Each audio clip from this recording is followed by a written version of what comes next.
Hi, I'm William Collier. 3 years ago, I was invited to come and speak at the Classic Yacht Symposium in Helsinki. It's an absolutely fantastic event, and now I'm part of the organizing committee. It's now the premier worldwide gathering for classic yacht enthusiasts, historians, professionals, and sailors, and the place to be every much. Joshua Slocum was the first person to set a solo circumnavigation of the world. He did that in 1898, and it took him 3 years and 2 months. Since that time, 7,296 people have climbed the Mount Everest. 1,848 sailors have sailed around the Cape Horn, and just 643 people went into space. So if you think that going into space is special, just less than 200 people have sailed single-handed around the Horn. And Charlie Dallin was number 194 during the 2025 Vendée Globe. Good morning, everybody. My name is James Robinson Taylor, and I'm a photographer of yachts and sailing boats. Here it is wonderful. The greatest thing is obviously the northern light. There's a completely different feel. I usually work most of the time in the Mediterranean or in the British, in the what do you call it? The Isles, the English Isles. Anyway, and coming up to Scandinavia is fantastic. The light and the people and the color of the water sometimes is fascinating. You most certainly will. I've been doing 8 meters for a long time, and I can't wait to get back to Turku and do this wonderful event. Henrik Ramsay was one of the most well-known sailors in Finland. He wrote a book about sailing in Archipelago 1946, and now the book is available also in English.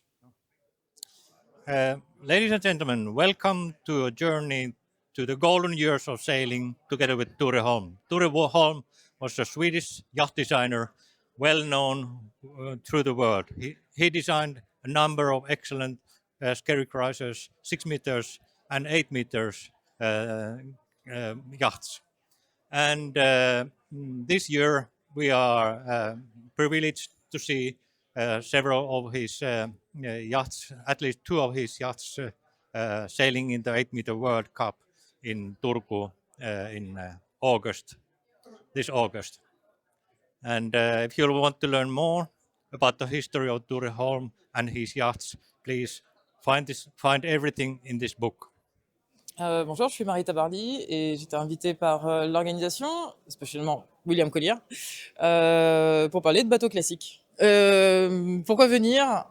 En dehors du fait que les organisateurs sont vraiment très sympas et qu'en plus il y a d'excellents saunas ici.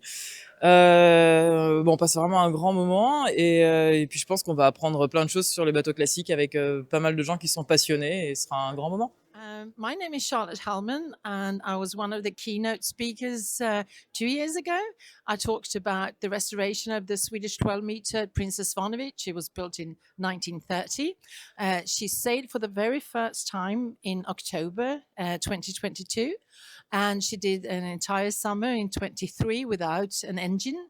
But last year we had an engine, and we did something that is rather odd for a 12-meter. We raised her double-handed in the Ray Marine 2-star race, 300 nautical miles across the Baltic, 2 people for a 12-meter. But we got some lovely images, and we had the most fun doing that. This winter, as we speak, the rather famous interior with marquetry, the 12 different panels and doors are being built back in.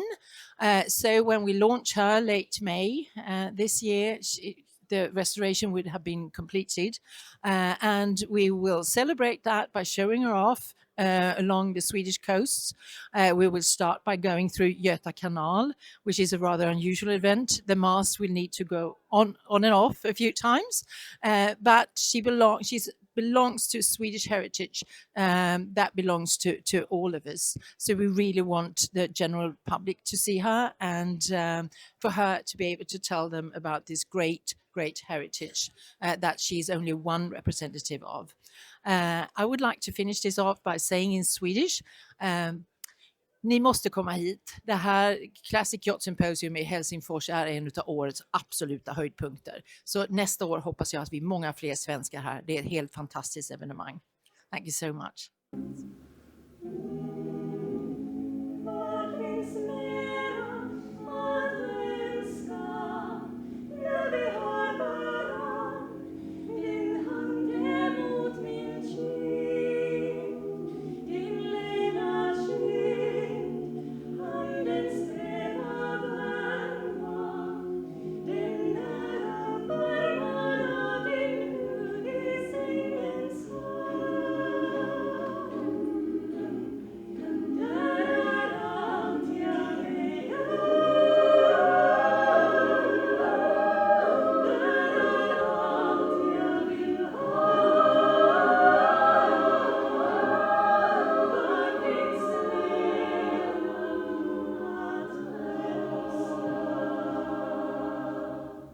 Hello, my name is Evelyn Ansel. I'm the curator of the Herreshoff Marine Museum in Bristol, Rhode Island, which is, partway between Boston and New York. And I'm very, very happy to be here for the third year in a row. I can't believe that they keep inviting me back.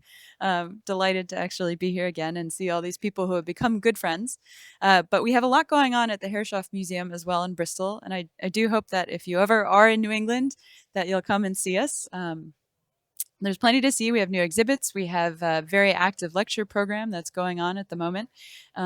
We also have lots of classes to offer, both adult education and continuing education, bronze casting, woodworking, all sorts of fun things, and a very active on the water program as well. So if you ever have a chance, come see our 75 original Herreshoff yachts, our thousands of historic photos, our new exhibits, and maybe sign up for a class or a lecture as well. So thank you again for having me. My name is Miriam Kalland, and I'm a professor in early education. I was asked what is the value with sailing when bringing up children. And I think that one value is that the children learn to know nature. They learn to know forces that are stronger than themselves. They learn to be careful. They learn to do what they are said to do in the boat. Of course, you should start in the small scale with short trips so that they learn to enjoy the silence, the nature, the beauty.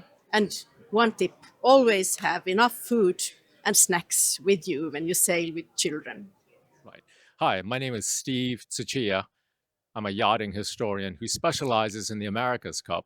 I also serve as the chairman of the selection committee of the America's Cup Hall of Fame, and I also serve on the America's Cup committee of the New York Yacht Club. And one of the questions I've been asked is, what do you think about today's America's Cup? I personally think, again, this is just my personal opinion, that the AC-75 monohulls that foil and that can go up to 4.5 to 5 times faster than the wind is a step in the right direction. I think America's Cup AC-75s represent what is good about the America's Cup and what the point of the America's Cup is.